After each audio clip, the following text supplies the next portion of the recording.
បាទសួស្តីបងប្អូនទាំងគ្នាសម្រាប់ថ្ងៃនេះក៏ដែរវាម៉ូតូ Yamaha Pino តែវាមានបញ្ហាដេកអត់ឆេះបាទដេកអត់ឆេះហើយយើងឆែកមើលទៅថាឃើញម៉ូតូនេះវាមានបញ្ហាឆេះច្បាប់ឥឡូវនេះយើងកំពុងតែដោះទម្លាក់វាបាទនេះយើងកំពុងតែដោះទម្លាក់វាដើម្បីមើលច្បាប់ហើយមើលប្រវត្តិពីស្តង់ជួយទៅជួយដោយសារគាត់ជាសុកវាទៅជាលេងឆេះតែគាត់ធ្វើតាមជាយើងដេបន្ថែមទៀតវាអត់ឆេះហើយនៅពេលដែលយើងឆែកមើលកង់មួយចុងវាខ្សោយការបឺតសាំងចូលទៅក្នុងក្បាលកន្លះ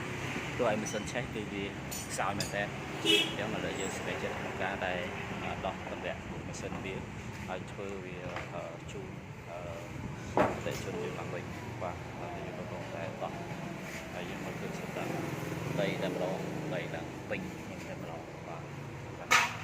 តែយើងកំពុងតែដោះទម្លាក់បបែក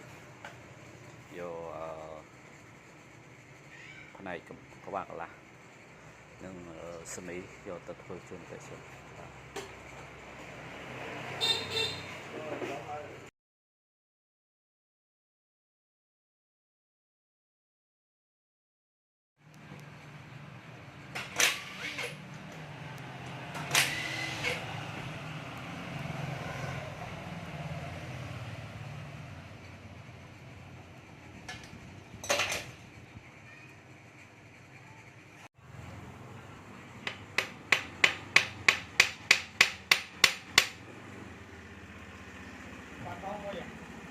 បាទ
បាទឥឡូវម៉ូតូនេះយើងធ្វើហើយ